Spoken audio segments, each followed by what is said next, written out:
175 pounds, with a professional record of 30 wins, 2 defeats, and 17 knockouts, from Houston, Texas, here's the former middleweight champion of the world, now ranked #1 as the light heavyweight, Frank Tate.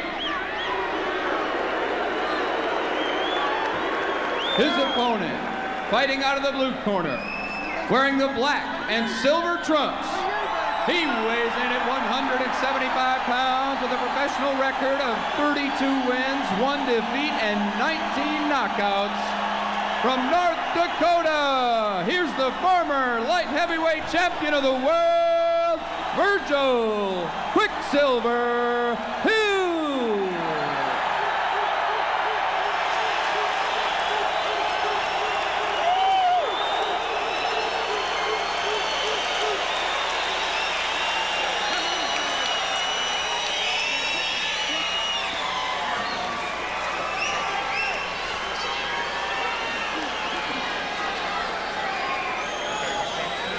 Well, you're giving the rules, but the rules, good luck. Make the best man win.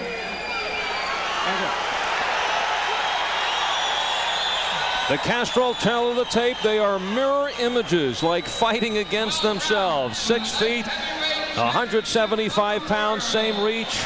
Tate, once the middleweight champion at 160, he says part of boxing is finding the right weight, and this is his 7th fight as a light heavyweight. And here are the championship rules under the jurisdiction of the WBA. 3 knockdown rule, no standing 8. You can be saved by the bell only in the final round, and it's the 10-point must scoring system. Round number 1, scheduled for 12, and the crowd already up for this one.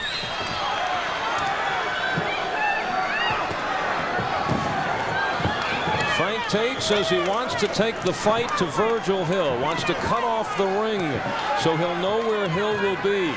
We'll give Hill 2 options, to try to get out of that little hole or to stand and fight.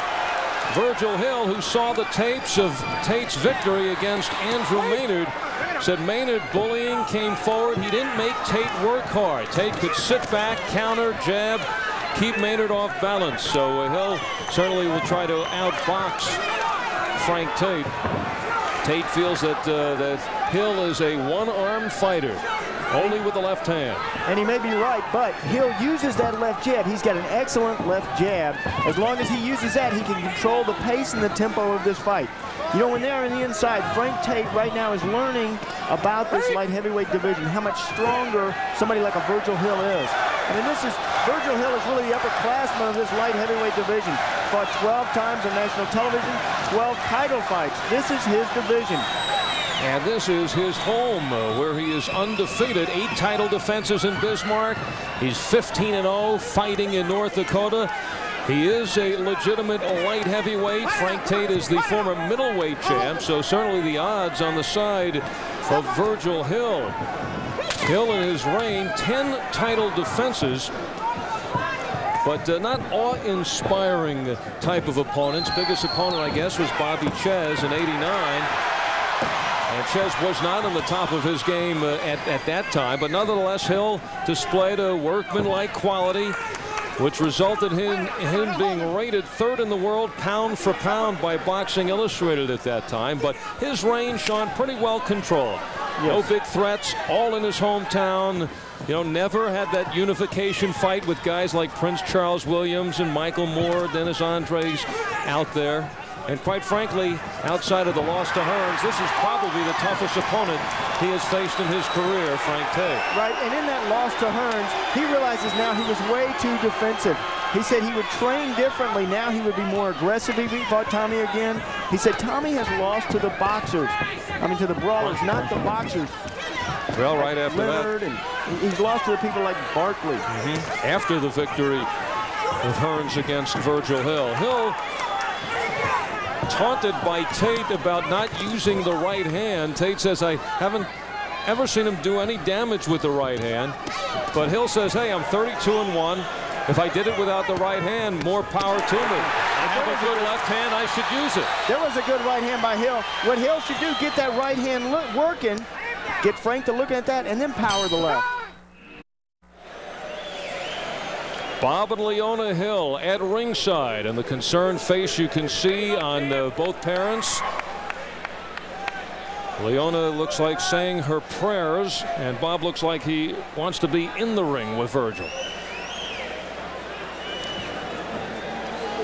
One round down, and Virgil Hill, who no longer is with longtime trainer Freddie Roach. They parted company after the Tommy Hearns fight. Now Johnny Lewis. Virgil Hill has been living in Australia. He has actually been living in Las Vegas since '84, coming back here to his hometown of Bismarck for his important fights, but took a year off, went down to Australia, kind of had to get away after the Hearns fight, and he's been working with Johnny Lewis. He says he hasn't really changed his style. He feels the Hearns fight was an aberration. He's looking to get more aggressive, adding some power, sitting down in the shots, and you can see a little of that here in the first round. And now moving into the second. Said he loved it down in Australia. Said he spent the winter there. It reminds him of Bismarck. Virgil Hill lives down there with Jeff Finnick. Virgil actually grew up in Williston, North Dakota, about 250 miles east of Bismarck. He trained in Grand Forks, which is about 280 miles actually east. Williston is west. I always get those two confused. But he had his big fights right in the middle here in Bismarck. Had great sponsorship here. Hawk Hawkinson, who's then the mayor of Bismarck, took Virgil Hill under his wing. But since '84, he's actually lived in Vegas. Now Australia becomes his second, or I should say third home. I think he wants to win this title and take some championship fights down to Australia, down under. You keep getting your left or your east and west mixed up, they're going to call you the Scarecrow. You know, listen to that crowd. Virgil Hill said, "This is great. Fantastic to fight here in my hometown." He said, "If I slip and fall, the crowd will cheer. It just gives me goosebumps." Because I think this is it. And this is it for him. And I tell you something, Frank Tate said he would come out and take the fight to Virgil Hill. Right. Virgil Hill has taken the fight to Frank Tate. That's because of the strength of Virgil at this light heavyweight class. But I tell you, Frankie Tate is great when his opponents are coming in after him. That's when he is at his best. Now, it's still early yet. Plenty of time in this fight. And that's what Virgil Hill learned from watching the tape of Tate beating Andrew Maynard. Tate, who won the middleweight championship in '87, beating Michael Olajide in a 15-round IBF fight, then defending once against Tony Simpson, but losing the title to Michael Nunn at 160, and then going up to 166 and losing in 12 rounds to Lindell Holmes. Tate just said it was a matter of not being able to make the weight. He was just dying at 160 and 66. Once again, Hill comes on at the end of the round, and we will pause for a word from our local cable systems. Life goes on, guaranteed to make you feel good. Grade A+. Get him, Court. Now on the Family Channel, life has never been this good. We got it made. Life Goes On aims at the heartstrings and plus. This is one of my favorite punches in boxing. It's called a jumping left jab. Bing! Right on the point of the chin. Here's another look at it. Watch the protection that Frank Tate has for the left hook. He's watching for that. He's keying on that left hook. That right hand is up by his ear. You come inside that right hand. Good work by Virgil. Virgil Hill, 32-1. 10 successful defenses of the light heavyweight crown before losing to Hearns. Hill says he looks back and he was taking the title for granted. All the wins coming here in Bismarck in front of his hometown crowd, and the loss to Hearns really shook him up. Says he has a new perspective, wants to get the crown back, wants to stay active, wants to put on some big time fights. And also with a fighter like Tommy Hearns, who has tremendous power in his right hand, you have to be a little bit apprehensive going in there. You know, you don't want to get knocked out, so sometimes you don't quite commit yourself as much as you should. Big left hook by Hill. Frank Tate knows it.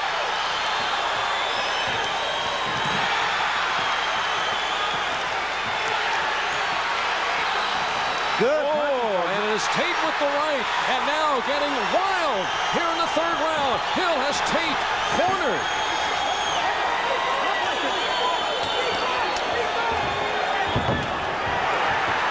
There's a good block of that left hook. By the third round, these old-time professionals get warmed up and loosen up. Oh, there goes the mouthpiece of Virgil Hill.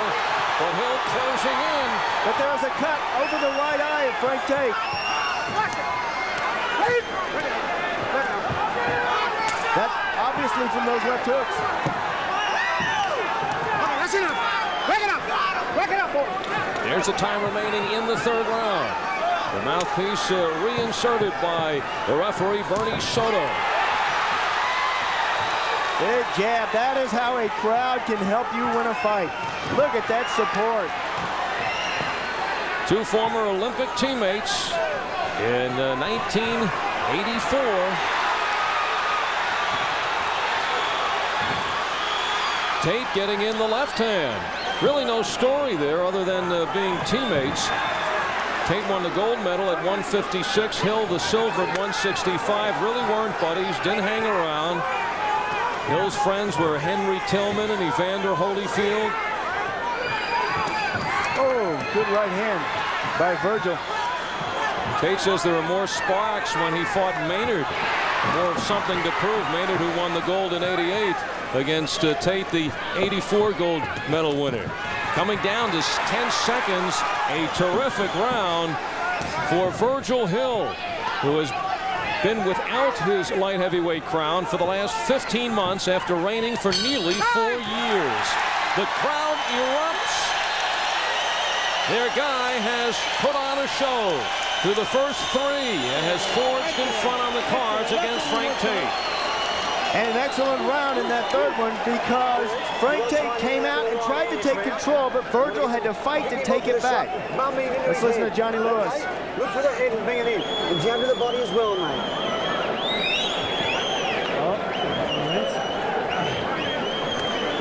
Here it is. In that third round, Frank Tate putting more pressure on Virgil that round, but Virgil had to fight back to get Tate off of him. There's Tate shaking his head. Yeah, come on, let's fight. Let's war.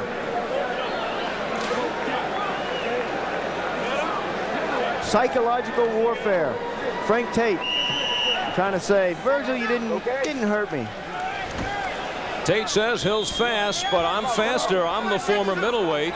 Plus, I'm a better boxer than Virgil Hill. We have not seen that in the first 3 rounds. Hill is beating Frank Tate to the punch and taking the action to Tate. 2 former world champions. Hill as a light heavy and Tate as a middleweight. This is the 3rd different weight class in which Tate is going for a title. And you see that white cut medicine, that Avitine over the right eye of Frank Tate. He is cut over there. Frank Tate says he's a very patient fighter. He got that from doing a lot of fishing. Not a knockout puncher. Has to put his punches together. Works off the jab, but right now Hill not allowing Tate to get on track.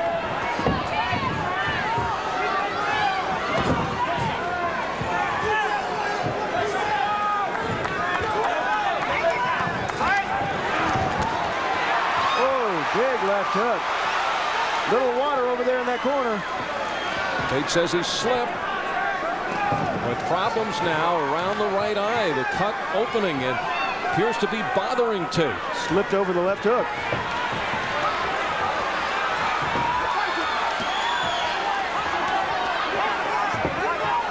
It is scheduled for 12. Virgil Hill has fought in 12 title fights coming into this one. He's won 11 of those. This is the 5th title encounter for Frank Tate, and he has split the first 4. Halfway through the 4th, the jab beats Frank Tate. You know, this is where Frank Tate shines, when his opponent's walking in like Virgil is, but Frank Tate is not scoring. He's not unloading. What has happened here is Virgil has hit Frank so hard, now Frank is in his shell. He's defensive. He just doesn't want to get hit by that left hook anymore.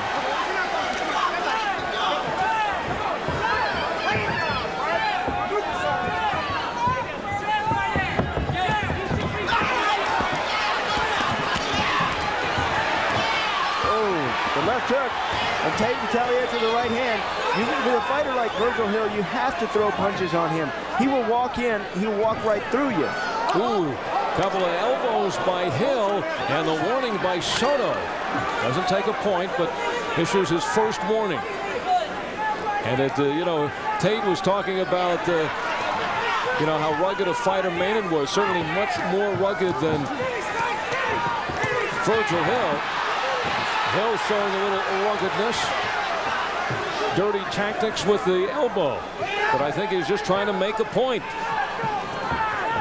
He heard what Tate was saying. Well, Frank Tate called Virgil a one-handed fighter, and he's been essentially right these first 4 rounds. But Virgil has landed some good right hands. Still needs to keep blocking that left hook. Boxing is a tough sport, and you get too aggressive at sometimes. Here is Virgil Hill, a little bit of that too aggressiveness. Whap. Take that. Oh. What do you mean I'm not rugged, he says? Well, what kind of sissy rules are these anyway? In hockey, that is a 2-minute penalty for elbow. Make him sit down. He sat down for a minute. I don't think Tate would have any arguments with that. Well, Tate's got to be wondering, what do I do to get this man off of me? Well, if you were Tate, what would your answer be? Well, Virgil is so strong. I mean, his problems may already exist, in that he came into this fight as a super middleweight. But you know, this usually happens in boxing. A good big man 90% of the time will beat a good little man. Right here, what's happening is Virgil is just overpowering Tate. And Frank Tate is stepping in the bucket. He is looking to step backwards. Well, remember what happened when Melvick Taylor went up against Terry Norris? I mean, Norris just overpowered him. He was much too big for him. He's too strong. Frank Tate said that part of boxing is finding the comfortable way. He said, after Nunn and after Holmes, no way can I make 160 or even 166, and light heavyweight is where I belong. And if this continues the way it has so far, you could hear Frank Tate tomorrow saying, well, you know, I'm a super middleweight. Exactly. And you know something? Today when I was talking to Virgil, he said, I think that Frank is a little bit lazy because he came in a quarter pound overweight at the weigh-in because he won't take off those extra pounds to get down to that super middleweight division. He wants to fight in this light heavyweight division, and I don't think he's big enough. Tate says that I'm not going to chase Virgil Hill. Well, he hasn't. He hasn't had to. But it has been Hill that has been putting the pressure, relentless pressure on Frank Tate. In order to get Hill off of him, Tate is going to have to start throwing some hard punches. He's got some powerful right hands.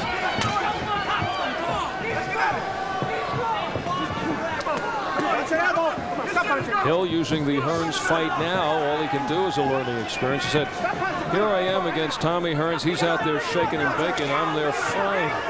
Just stood around too much. And perhaps, you know, in that fight, Sean, you know, you look back at Hill's 8 defenses in Bismarck. You know, he didn't have the crowd all on his side in Vegas. He didn't have that support. He was out of the nest. He felt the lights, pay-per-views, saw Hearns, a legend, perhaps in awe. You know, felt pretty much alone in that encounter and froze. He stood in front of Hearns, a robot. He fought his fight and lost his only fight of his career. And that's the only bad part for Virgil. I mean, he's so used to this crowd, this ring, this atmosphere. He's so used to this that whenever he leaves this, he feels like a lost sheep. And it's very difficult to fight in different arenas around the world because you lose it. And the crowd cheers Virgil Hill as he starts this round. Number 6. Virgil Hill in full control so far and has Frank Tate continually backing away.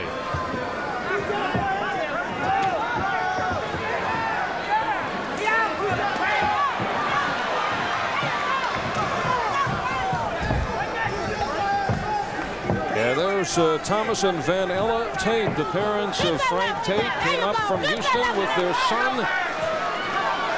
Oh, and that's so hard to sit outside of the ring and watch your fighter or your son box. It's harder to work the corner than it is to get in there and fight because in fighting, you have to release some of that energy. They're sitting over there sweating bullets right now. The Tates.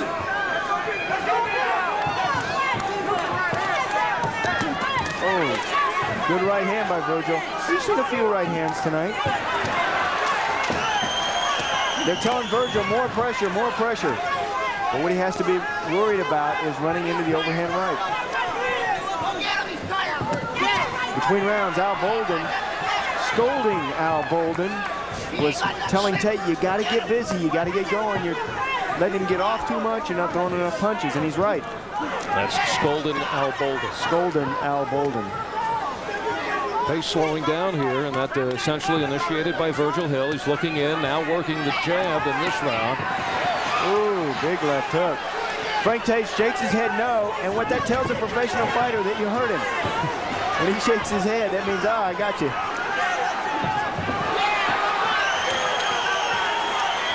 Look at Frank Tate's hands, one right in front of the other. Not protecting for that hook. 1 minute left in the 6th. Tate is hoping to load up with the right and try to turn this thing with a crunching right hand. Trying to turn this thing, meaning Virgil Hill. Right here in the hills of North Dakota. That's Virgil's parents, the hills of North Dakota.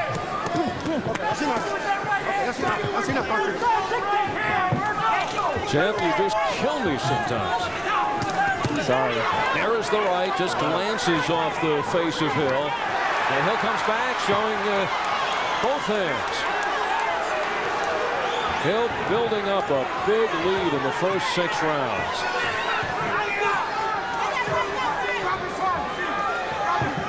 Something else that you get from these heavier people, they are used to taking those big, heavy punches. Now you've got a super middleweight who's jumped up to the light heavyweight. He's got more weight, but the punches are dull still. They're not as sharp as they were as a super middleweight. 6 rounds down, 6 over the horizon in this 12-round affair for the WBA Light Heavyweight Championship. Our main event tonight on USA's Tuesday Night Fights. A chance to tell you what's ahead in the next few weeks. Next week in Miami, former heavyweight champ Michael Dokes inching closer and closer to 50 wins, and he takes on another veteran, Jose Revolta. That's next week from Miami. In a couple of weeks, on the 13th, we'll be back to the Blue Horizon in Philadelphia, and a great co-feature there. Nate Miller, Mr. Miller, against the former cruiserweight champ Dwight Cowie, looks for number 40, and also Tony Green and Harold Rhodes. October 27th, more championship boxing. The WBA middleweight title. Reggie Johnson against undefeated up-and-coming Lamar Parks, and also the colorful Roy Jones looks to make it 20-0. So that's the schedule ahead on USA's Tuesday Night Fights. 7th round action. Virgil Hill in the black trunks, and in the gold is Frank Tate. Both 28 years old, both 6 feet, both 175, both with reaches of 76. And so far tonight, that's where the similarities end. Virgil Hill, the home ring advantage and taking advantage against Frank Tate. Almost identical records. However, Virgil Hill has been in with the class of this light heavyweight division, whereas Frank Tate has been in with some good super middleweights, but not really that many light heavyweights. This is his six fights in this weight division. This is his 7th. And the guys he has beaten along the way: William Clayton, Greg Everett, Uriah Grant, Tim Johnson. Andrew Maynard was, of course, his biggest light heavyweight win. Good fighters, but not quite the class of a Virgil Hill. What Frank Tate has had problems with is stepping up to this next division in boxing, this next classification, up with the upperclassmen. And right here, when that crowd starts yelling like that and you get hit with a good shot, you really don't know if you're out or not. You don't know if you have lost your faculties, because the crowd is drowning out your noise. It's drowning out everything in your ear. You can't hear anything. Or drowning out the bells in your ear. That's right. No knockdowns in this fight. Take a look there at Frank Tate's mouthpiece. He keeps sticking it out. If you get hit with your mouth open like that, it'll either break your jaw or jack your jaw. Then you can't close it. I just hate when that happens. Oh, that hurts. That hurts as much as that liver shot. In fact, when they hit you in the jaw and break it, it feels like your liver's hurting. Feel it all the way down. In fact, you have to lift it off your liver so you can see your liver. Ladies and gentlemen, Fight Doctor Jr. right here. Sean O'Grady. This is where it generally ends for both of them. I mean, the similarities are uncanny. Sean even mentioning even the records. Hill 32-1, Tate 30-2. Most feel that this will go the distance. Frank Tate, who was born in Detroit as an amateur, fought under the auspices of the Kronk Gym, then moved down to Houston, turned pro under the Houston Boxing Association, then with Josephine Abercrombie leading the way. Now still working out of Houston. Insight 15 seconds ago in round 7. Still looking for some signs of life from Frank Tate, who has been beaten to the punch through 7 by Virgil Hill. The temperature.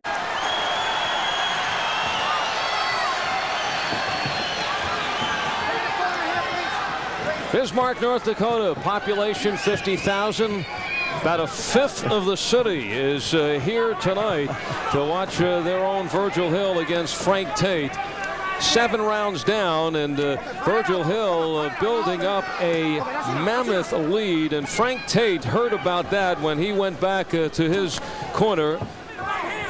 And Virgil Hill also hearing from Johnny Lewis in his corner. I'm not asking you to do what you can't do. Measure him up for the riding, mate. All you're doing is following him around. When you get him in the corners, you've got to load up on him, mate. Something on, mate. Something on. What do you feel on the top of the this bloke's tired, mate. We can get him with the right hand. Truly, Virgil. I'm not asking you for nothing we can't do. This is what champions are made. This is what champions are made. 8, 9, 10, 11, 12. This is what we do. This is nice round. Virgil Hill is now training in Australia under the guidance of Johnny Lewis, who is not totally satisfied.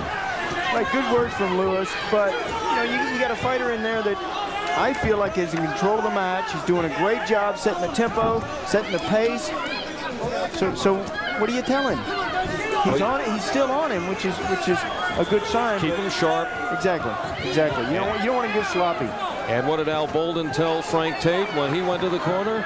Says, hey, you're giving this away. Oh, I'm glad I'm not in that corner. If I were Frank Tate, I'd go over to Virgil Hill's corner. At the end of this round, I wouldn't go back to my own corner. Ask him for some water and some pet medicine. Hey, former teammates in the Olympics. That'd be great. Now you think Frank Tate wearing the gold, trying to rub it in a little bit on Virgil Hill. You know, in the Olympics in '84, Tate won the gold medal. Virgil Hill lost in the finals to Korean Hoo-Suk Shin and took home the silver. And you know, I've been on Frank Tate's case. I mean, he is a wonderful super middleweight. He's one of the best at the super middleweight division. Former champion, a terrific fighter. But right now, he's just having trouble with the weight difference, the strength. There, the mouth is popped open again. I hope he hasn't hurt his jaw. So what do you do if you're Frank Tate? He says he was dying even at 166. Yeah. He can't make 168 anymore. Well, you know, even today, he came into the weigh-in at a quarter-pound over. If you're a professional fighter, you show up at that weigh-in on time and at your designated weight. Well, at least he was on time. We'll pause for these words from your local cable systems. In Odessa, a remodeled kitchen turned into the McLaren's new family room. In Corpus Christi, Frank Tate just had 3 minutes in the ring with Virgil Hill, and then just had 1 minute in the corner with Al Bolden trying to shake him loose, get him going. 8 rounds down, and it may be Virgil Hill pitching the shutout over 8. And I tell you, Frank Tate is getting so much heat in the middle of the ring that the last thing he wants to do is go back to his corner and get thrown on the griddle. That is some heavy words. I'll tell you, Al Bolden was really scolding between rounds. He's trying to fire up Frank Tate, but I'm afraid he's really going to put him down in a hole now. Now you're getting beat. If the fight is way out of reach, maybe Bolden should say, look, let's call it a night. Well, he thinks that Frank Tate has already said that. And but there's why. There's why he's still in this fight. Frank Tate with that right hand. Oh. Well, that's a warning to Hill, who's actually earlier had the warning about the elbow. That was in the 3rd round, but Hill threw the added elbow. Well, perhaps the victory in the way Frank Tate beat Andrew Maynard, stopping him in the 9th, was the worst thing to happen to him for this fight. Delusions of grandeur against the light heavy. Thought he could just walk in here and take apart Virgil Hill. But this is a Virgil Hill that is a different classification of fighter than Andrew Maynard.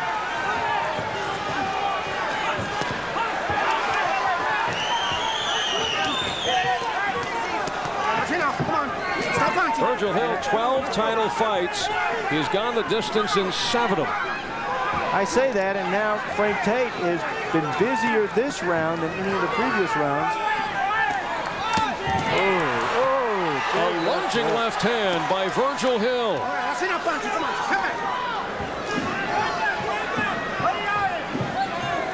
And Virgil has certainly worked up a sweat, also breathing hard here in the 9th.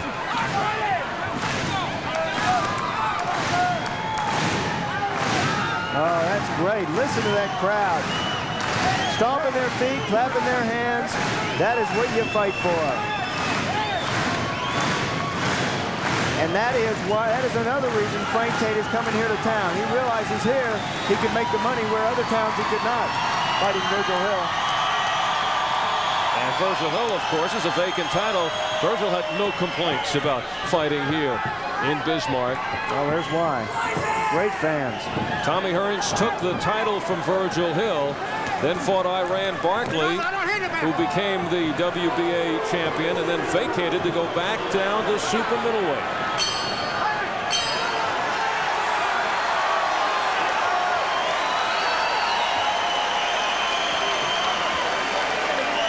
This is what you call a spanking. Oh. I think, Sean, you have nailed it right on the head. It has been Virgil Hill all the way. Virgil has taken control and kept control of this match, and they're still not satisfied. Johnny Lewis. And Virgil Hill also showing Frank Tate, hey, I could be rugged. If you wanted rugged, I'll give you some rugged. I've got the big lead. If they take a point away, big deal. Right, and whenever you get this in a situation, you have to do something to turn that control around. Right now, Virgil Hill has control, but later in the round, he took control with that big left hook. Well, he probably learned that from watching the Kangaroos in Australia. Just kind of a jumping left hook. The man learns wherever he goes. Wherever he goes, that's right. There's always something that's applicable. Round number 10.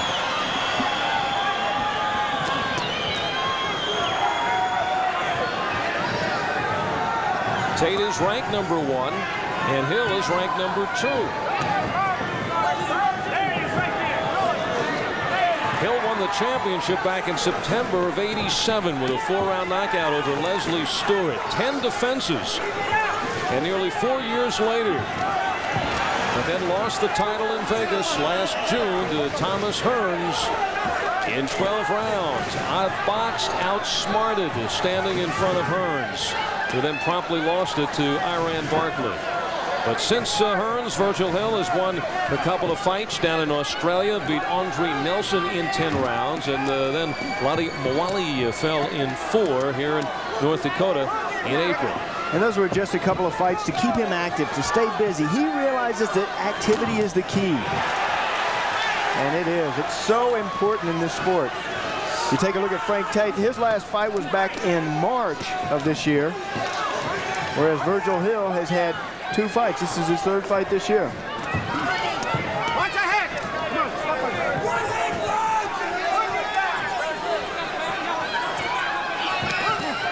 Wow, I have no question that there is something the matter with the jaw of Frank Tate. Frank Tate's mouth still wide open. That mouthpiece hanging out. He has one of those mouthpieces that are real thick.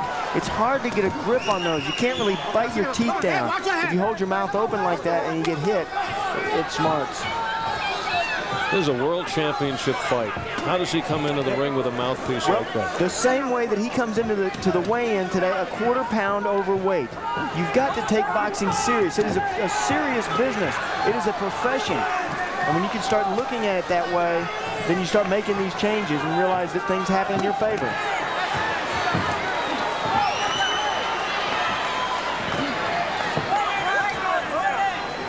You know, Frank Tate says, Virgil Hill, I never saw him do any damage with the right hand, and Tate is certainly not even taking advantage of that. Hill proving to Tate that he's 32-1 without using the right hand, and more power to me. Exactly. Where he is so deceiving as a fighter. I mean, you try to throw the right hand, but he has such a quick, good left hook that it beats your right hand. 20 seconds. You really have to speed up that right hand in order to beat a left hook. The shortest distance between 2 points is a straight line. So you bring that right hand on the inside to beat the left hook. Frank Tate has not done that. In fact, Frank has stopped throwing the overhand right because he hasn't been able to land with it. And he's been hit with too many of those left hooks.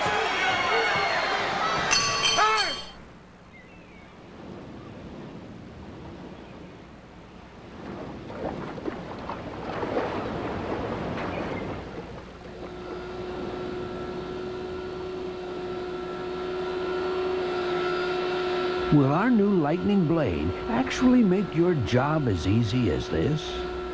Well, lightning stays sharp longer, cuts easier than the blade you're using or your... Hustling out for the 11th round, Virgil Hill in the black trunks. This has been a typical Hill championship fight.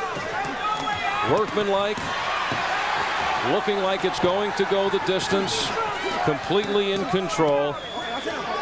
Hill has had only 2 knockouts over the last, well, nearly 3 years. His last one was in October of '90 when he stopped Frank Minton in 9 rounds, and the one before that goes back to October of '89, James Kinchin in 1. And the note in both of those fights, both those fighters super middleweights coming up, as is the case here with Tate. And now on cue, it was Hill with a flurry upstairs. You know, you talked earlier, Al, about Virgil Hill being somewhat protected in his career and in his title, fighting here as home base. And another protection that he's had is fighting the super middleweights who want to move up and challenge for the light heavyweight title. And I think that is one reason. You take a look at Virgil Hill. 4 years the champion. Good-looking guy, terrific personality. And you wonder, why hasn't he cashed in more? But a lot of boxing has to do with the opponents you've beaten. Opponents sometimes make you the better boxer. Absolutely. What would Ali have been without Frazier, or vice versa? So many. What would Larry Holmes have been without Cooney? What would all of these fighters? What would Ray Leonard be without Tommy Hearn? Or Roberto Duran? And it goes. The list goes on and on and on. But you know, I think. But a lot of the fighters make their opponents, because what Virgil Hill, for instance, what Virgil Hill should start doing is saying, hey, I've got a guy that I don't know if I can beat him. He's a great fighter. He's going to move up to light heavyweight. I don't know. He's really tough. Get some people behind it. But I think that's the perspective Virgil Hill talked about when he said now he's coming back. He looks at this title differently. And I think he is trying to cash in. Now, Virgil Hill will tell you, well, you know, I try to get the fight with Moore, with Prince Charles Williams, with Dennis Andres, and, you know, Jeff Hoyt. It didn't work out. But they all have a different story, too. Exactly. And they say they want the fight. You know, it would be a good time to unify this championship. The light heavyweight title has been split for so long, many people don't know who the champion is. Tate was vying We're going to find out here in a minute after this next round who the champion is. Jeff Harding, the WBC champion. Prince Charles Williams, the IBF champion. Leon Barber, the WBO. Tate had a fight lined. Oh! Hill gets caught by Tate. The right scores. And Tate thought Hill was down. He stepped away. What a mistake for Frank Tate. Uppercut. It was not a knockdown. But Frank Tate, who's been trying to load up on that right all fight. Ooh, that stirring up Hill. Embarrassed by the near knockdown. Frank Tate thought that Hill was down and did not move in while Hill was off balance. The jaw broken, says Virgil Hill. Behave yourself, baby. Behave yourself. Watch for the right uppercut. Look how he sets it. Frank Tate bends over, he drops that right shoulder, and then he brings the uppercut up. Walking away, thinking Virgil Hill is going to go down on the canvas. Bing, now watch. One shot, then away goes Frank. Virgil Hill doesn't quite touch the canvas, though. Virgil shakes it off, and a great thing for Virgil, at the end of the round, he got fired up, tried to wrestle around. Please, mate, for me, mate, I love you, birds. Please, mate, for me, Johnny Lewis said.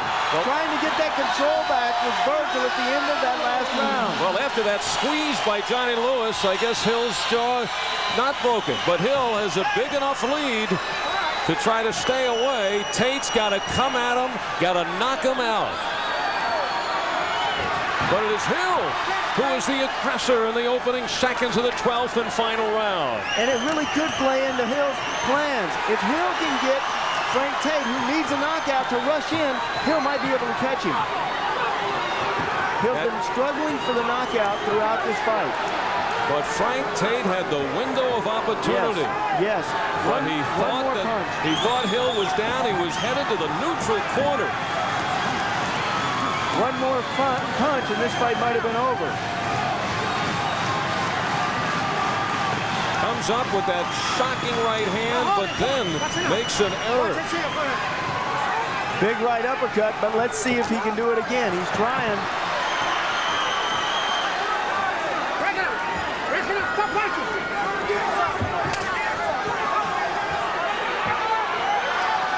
That left arm low of Tate, but he does not fear the right of Virgil Hill.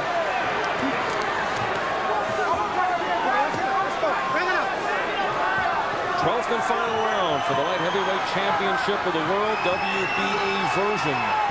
Virgil Hill, who owned this title for nearly 4 years, has been without the belt the last 15 months after losing to Tommy Hearns. But right now, a minute 20 away, if he hears this final bell, to reclaiming the belt.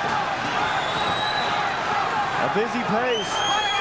The third round, Virgil Hill got a warning for elbowing, but it has been all Virgil Hill throughout this match, I think. Frank Tate may own the Budweiser power punch, but Virgil Hill has owned the fight. Al Albert along with the champ, Sean O'Grady, ringside at Bismarck, North Dakota. This is the final minute of the fight.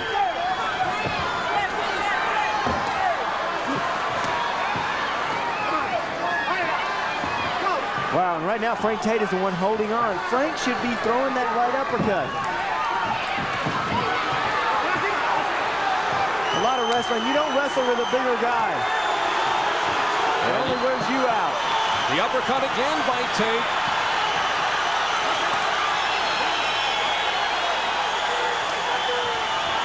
No knockdowns in this fight. 3/4 of a knockdown, and they will end it banging. You cannot be saved by the bell except in the last round. And this crowd will explode at the bell.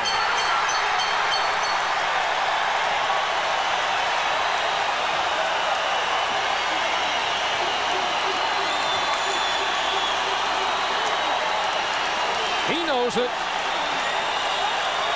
and so does he.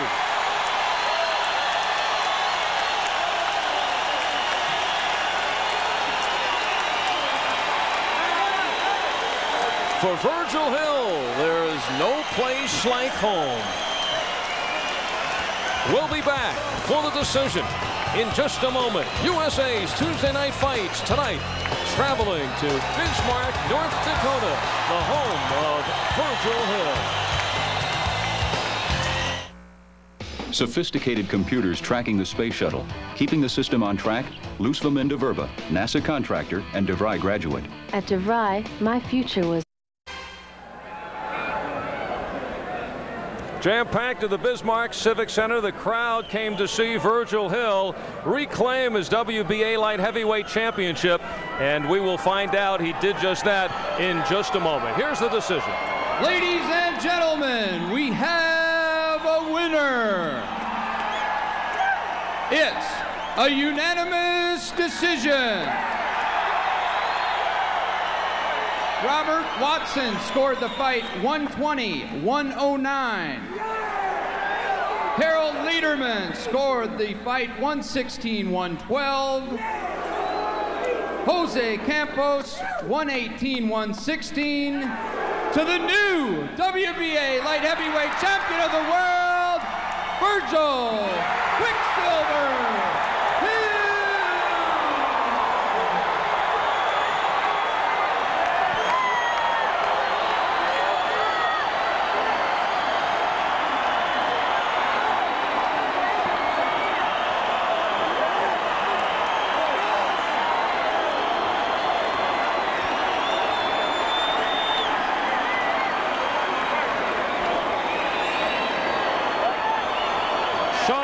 I didn't see the suspense that seemed to be building in that ring. 118, 116, 116, 112. We didn't see it that way. No, I had every round for Virgil Hill. I thought that he dominated, he controlled the match. The tempo and the pace was all his throughout. He showed that he had the biggest punches, the most power. Although the one round, the 11th round that Frank Tate connected with the one shot was the only round that I even had close. Well, we'll really test the jaw of Virgil Hill. When we come back, we'll speak to him. Virgil Hill regains the title. And there he is rubbing the jaw. Was it broken in the 11th round? We'll find out.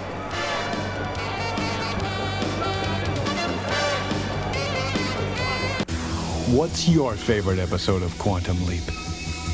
My favorite episode has got... Welcome back to Bismarck Civic Center, Bismarck, North Dakota. This man brought the crowd here, and they are still standing in their seats, trying to rejoice in the reclaiming of the WBA Light Heavyweight Championship for Virgil Hill.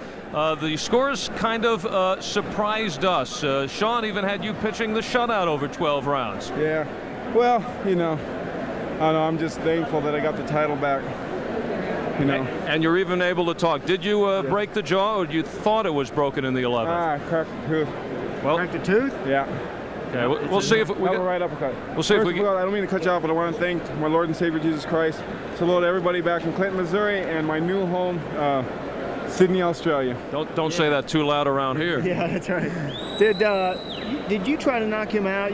You dominated every round, but would there have been a point where you could have knocked him out in this fight? Well, you know, should you have? You know, if I would have threw the right hand more, you know. But he kept pulling off to my left, and I wasn't throwing the left rip. So if I just got a little impatient, I tried to press the fight hard and keep pushing him and keep moving him back. All right, Virgil Hill, you were way in front as we saw it through 10 rounds, and then in the 11th round, it almost shockingly turned the other way. Tell us what happened here. Right uppercut, watch this. You even remember the punch? Sure. More, but he maybe threw about 3 or 4 of the whole fight. Is there anything in the middle of the ring that gives you an